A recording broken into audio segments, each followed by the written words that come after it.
Assalamualaikum warahmatullahi wabarakatuh. Hai teman-teman semuanya, selamat datang di channel Bisa Servis Sendiri. Oke, di sini saya sudah ada satu unit kompresor baru merek ZXL untuk Escudo XL7 ya.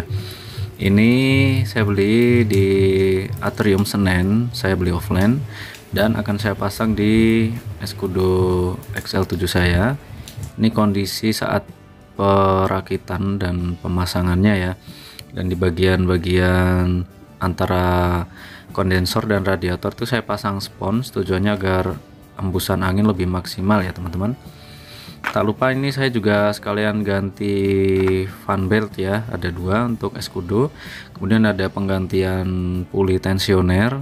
Ini sebenarnya masih bagus, cuma di bagian pinggir-pinggirnya udah mulai ada kemakan gitu ya, jadi agak dekok gitu teman-teman bentuknya. Dan ini puli tensioner baru yang saya beli merek Koyo ya. Ini Koyo asli Jepang. Di sini nggak ada perbedaan, ini sama identik. Dan ini di pulinya ini ada nomor seri beserta ada tulisan Japan ya teman-teman. Kemudian ini yang puli tensioner lama itu saya cek nggak ada tulisan ataupun kodenya ya. Saya kurang tahu apakah itu orinya atau enggak ya. Oke, selanjutnya ini berantakan ya teman-teman, karena memang saya kerjakan semuanya sendiri. Ini adalah kondensor beserta radiator, saya simpan di sini, saya tutup pakai selimut biar nggak rusak. Dan ini adalah fan belt yang lama, ini saya lepas juga. Ini kondisinya sudah mulai retak-retak ya teman-teman kalau dilihat, dan ini bahaya ya kalau udah kondisi kayak gini, bisa suatu saat putus di jalan, apalagi bila di jalan tol gitu kan ngeri ya. Saya beberapa kali lihat fan belt berceceran di jalan teman-teman, di jalan tol. Dan yang baru untuk cara pemasangannya nanti saya buatkan video terpisah ya. Oke, kembali ke masalah penggantian kompresor baru tadi. Untuk kompresor baru, sistem AC harus di flashing ya teman-teman, agar sisa-sisa gram atau misal ada gram-gram yang tertinggal bisa keluar semua. Ini saya lepas untuk selang-selangnya, juga saya ganti sealnya, tujuannya agar tidak ada kebocoran ya harapannya nanti. Dan ini filter dryer, ini yang dulu ya, dan ini yang Poka, ini merek Poka bawaan dari kondensor yang baru saya beli beberapa bulan lalu. Selanjutnya ini ada beberapa spare part, bukan spare part ya, kompresor yang sudah rusak yang kemarin saya bongkar di video saya sebelumnya, sudah saya tunjukin, yang kondisinya sudah ngorok ketika pemakaian dan benar di dalam linernya ini sudah gores semua ya. Itu sebabnya jika AC kalian ngorok ketika mengganti kompresor yang baru, maka harus di flashing seluruh sistem. Kalau perlu harus ganti kondensor agar sistem AC yang setelah diganti kompresor sistemnya bersih ya, nggak ada gram-gram yang tertinggal. Ini piston yang kondisinya sudah nggak karuan bentuknya. Untuk kondensor ini saya modifikasi bagian fannya, ini saya tambahkan karet ya. Ini sebenarnya karet untuk di AC rumah ya. Saya beli yang ukuran besar, saya potong, saya lem pakai lem super. Dan ini ada sisa oli. Ini bukan oli ya, ini saya semprot ya, menggunakan kontak cleaner. Kipasnya saya lepas sebelumnya, kemudian saya semprotkan ke bagian dinamonya. Jadi biar dinamonya lancar. Ini receiver dryer yang baru saya pasang. Jadi ketika ganti kompresor juga harus ganti receiver dryernya teman-teman gitu.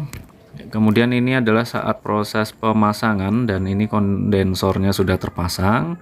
Ini beberapa pinggir kondensor saya pasang spons, saya lem menggunakan lem super. Tujuannya agar aliran udara dari depan embusannya bisa maksimal ya, melewati celah-celah atau kisi-kisi kondensornya. Jadi proses kondensasi atau pendinginan freon yang sebelumnya berupa panas bisa lebih maksimal. Oke, Ini sudah terpasang untuk pipa selang tekanan tinggi dan tekanan rendah. Oh ya, ini sekilas klakson ini saya modifikasi, saya hadapin ke depan semua ya teman-teman. Jadi suaranya nih lumayan lah, lebih mantap mobil saya. Oh ya, ini selingan aja. Ini mobil sebelumnya sudah saya pasang packing klep baru ya teman-teman. Kemudian saya ganti juga seal busi yang baru. Nanti di video terpisah ya, saya tunjukin ke kalian proses penggantian packing klep, karena ada rembesan lagi di bagian packing atas ya, kan itu ada dua ya teman-teman, bagian klep kanan dan kiri. Oke, langsung kita masuk proses pengisian freon. Sebelumnya harus di vakum terlebih dahulu. Oh ya teman-teman, sebelum saya pasang kondensor sudah saya isi oli, dan kompresor juga saya isi oli ya sebelum saya sambung ke selang. Jadi total oli itu ada 180 ya, kurang lebih, dengan estimasi kompresor baru, kondensor, 2 evaporator karena ball blower, kemudian selang atau sistemnya, jadi total 180-an ya. Itu referensinya nggak ada, saya belajar aja dari banyak channel. Oke, lanjut ke proses vakum. Ini untuk proses vakum manifold gauge untuk tuas warna merah dan biru kita buka semua ya, walaupun jalurnya nanti juga ketemu. Ini sebaiknya dibuka semua agar proses vakum maksimal. Seperti ini. Selanjutnya kita nyalakan mesin vakum dan kita tunggu untuk proses vakumnya berapa lama. Dari banyak sumber ya dan referensi yang saya pelajari, itu rata-rata lebih bagus 30 menit ya teman-teman. Oke, sambil saya menunggu proses vakum selesai, saya sambil istirahat sejenak untuk menikmati secangkir kopi dan nyebat dulu ya. Gitu teman-teman, santai saja kita nikmati proses ini.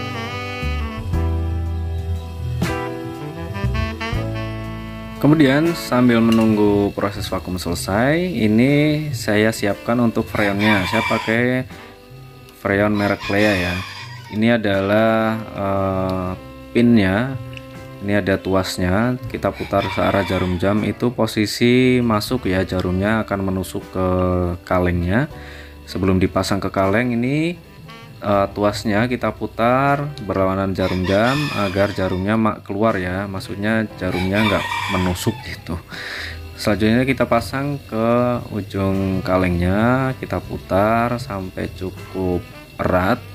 Selanjutnya di situ ada tuas penguncinya, bagian ini kita putar. Baru selanjutnya kita putar knob warna hijau ini searah jarum jam. Ini tujuannya agar jarumnya tadi menusuk ujung selang ujung kalengnya ya, agar freonnya bisa keluar. Ini sudah mulai mendesis, langsung aja lanjutkan putar sampai mentok ya, agar gas freonnya tidak keluar. Seperti ini. Ini kondisi tertutup ya ketika diputar mentok searah jarum jam, seperti itu. Selanjutnya ini untuk proses vakum sudah selesai. Langkah selanjutnya tutup semua tuas manifold gauge warna merah dan biru. Pastikan tutup dengan rapat ya, karena jika tidak rapat akan resiko masuk kembali udara atmosfer atau udara dari lingkungan sekitar. Selanjutnya ini mesin vakum kita amankan terlebih dahulu, dan selang kuning yang menuju mesin vakum kita lepas, baru kita pasang ke pipa yang tersambung ke freon kaleng tadi ya, yang ke selang warna kuning. Pastikan sambungannya erat agar tidak ada kebocoran. Kalian bisa menggunakan tang untuk mengencangkan atau sedikit mengencangkan, nggak perlu terlalu kuat ya, kalau terlalu kuat juga malah bisa dol. Oke, selanjutnya kita buang sedikit sisa residu. Sebelumnya kita buka dulu ya, ini berlawanan arah jarum jam, maka gas dari kaleng posisinya siap menghembus keluar.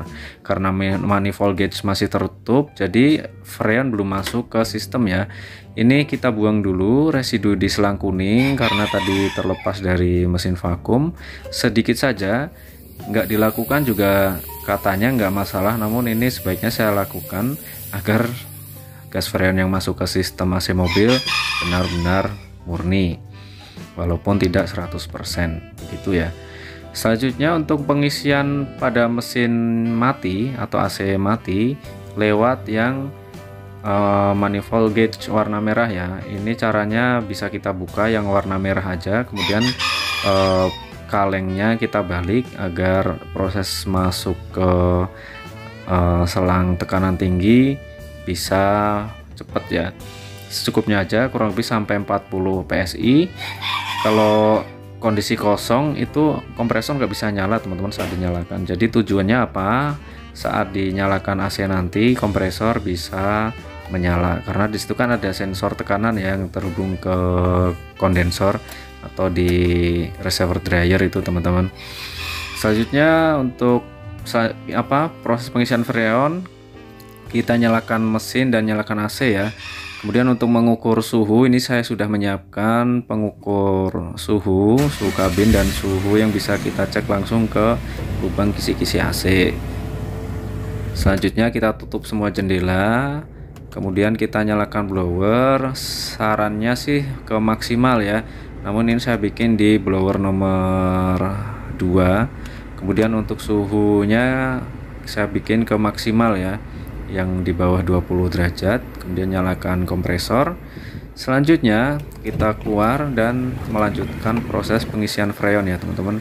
Ini kita lihat untuk kompresor sudah berputar, menandakan bahwa kompresor sudah bekerja. Selanjutnya kita isi lagi freonnya sambil kita monitor tekanan di manifold gauge yang warna merah untuk tekanan tinggi dan tekanan rendah di warna biru. Untuk batas amannya, tekanan tinggi yang warna merah itu di angka 150 sampai 250 ya. Rata-rata para mekanik mengisi di angka 200-an, kadang juga sedikit di bawah ya, 180, 190, dan rata-rata di angka 200 untuk manifold gauge tekanan tinggi yang warna merah. Untuk tekanan rendah itu tergantung kondisi kompresor ya. Jika kondisi kompresor bagus pada putaran mesin idle bisa di angka 30 sampai 40 ya.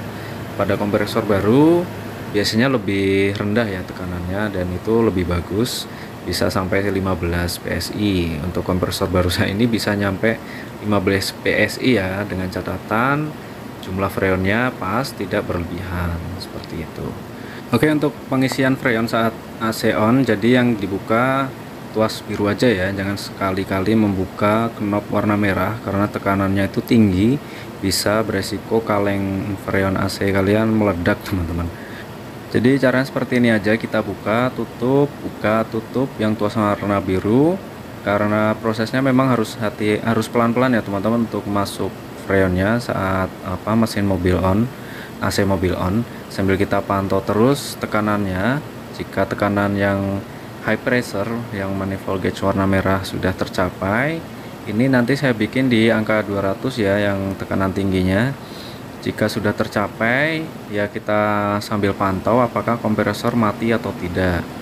Nah seperti ini kompresor mati ya, maka jarum manifold gauge warna merah turun dan biru naik. Ini kondisi normal ya. Dan ketika kompresor on, maka tekanan yang warna merah manifold gauge-nya kembali naik sampai tekanan yang ditentukan, dan yang warna biru juga turun seperti ini. Untuk kondisi seperti ini kompresor bisa on dan bisa off, itu menandakan bahwa suhu di kabin yang terbaca dari termistor atau sensor pembaca suhu yang terpasang di evaporator itu mengirimkan sinyal ke ke ECU untuk memutus arus ke kompresor, seperti itu ya.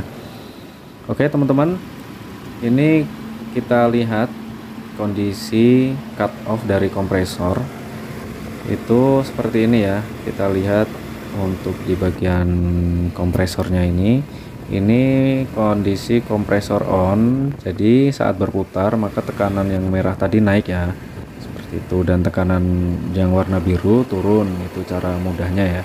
Dan saat kompresor off atau cut off istilahnya ya, atau mati, maka tekanan yang di warna merah akan turun dan warna biru akan naik. Ini sebenarnya jeda ya, agar kompresor diberi waktu untuk istirahat dan proses pendinginannya, seperti itu. Jadi supaya kompresor tidak bekerja terus-menerus dan menjaga umur atau durabilitas dari kompresor itu sendiri. Kemudian ini bisa kita cek di tekan selang manifold yang warna biru. Ini ada kondensasi, ada embun, jadi menandakan bahwa suhunya dingin ya. Oh ya, satu lagi yang jangan sampai ketinggalan adalah melihat di bagian side glass ya. Itu untuk side glass kita lihat apakah ada gelembung atau bubble, apakah ada berbuih atau enggak gitu. Jadi normalnya itu ada aliran namun ada sedikit bubble ya. Kalau ada berbuih itu biasanya masih kurang freonnya teman-teman. Oke, ini sambil saya cek untuk suhu di dalam kisi-kisi AC ya. Ini saat suhu indikatornya turun, angkanya turun, berarti kompresor sedang nyala ya. Seperti ini. Dan ketika suhu di dalam kabin atau di dalam evaporator tercapai, akan kembali mati ya untuk kompresornya. Dan ketika suhu mulai menghangat lagi, maka kompresor akan nyala lagi. Intinya untuk menjaga suhu yang kita inginkan ya, yang kita atur lewat tuas knob AC. Misal tadi kita setting di angka 20 derajat ya, maka sistem akan mengatur agar kompresor beserta keseluruhannya itu mendinginkan kabin ya di angka itu gitu, kurang lebih teorinya ya teman-teman. Oke, ini saya lihat suhunya udah mencapai 3, sekian derajat, dan rekor yang saya dapatkan adalah di angka 2,8 derajat ya teman-teman untuk di dalam kisi-kisi AC. Untuk di dalam kabin ini saya keluarkan dulu untuk termometernya dan saya reset ya dengan saya peluk biar jarumnya itu hangat. Kemudian saya nyalakan kembali dan saya ukur di ruangan suhu kabin mobil maksudnya ya. Ini di angka 19 dan masih beranjak turun, dan angka maksimal yang saya dapatkan ketika saya setting di suhu paling dingin dan blower di maksimal, dan saya dapatkan di angka 15 sekian derajat, di angka 16 derajat lah teman-teman. Dan itu dinginnya minta ampun teman-teman. Ini kondisi sore hari ya. Untuk kondisi siang hari mungkin bisa berbeda karena memang suhu itu kan juga berpengaruh ya, suhu lingkungan teman-teman. Seperti ini masih turun.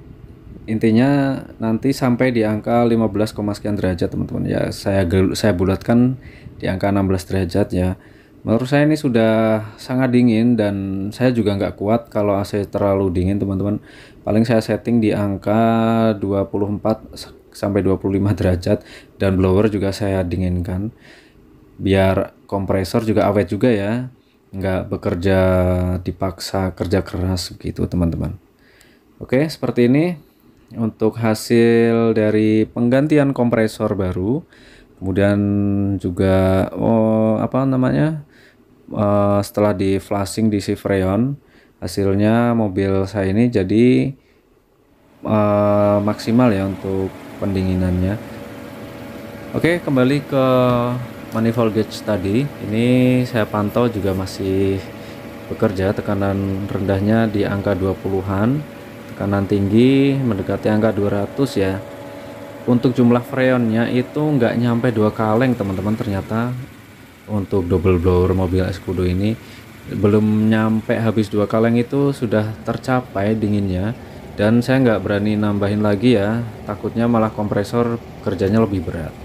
Dan ini extra fan, maksudnya kipas kondensor ya, kipasnya juga bekerja dengan normal saat kompresor menyala. Oh ya, di bagian kolong depan itu saya tambahkan kipas kondensor tambahan ya.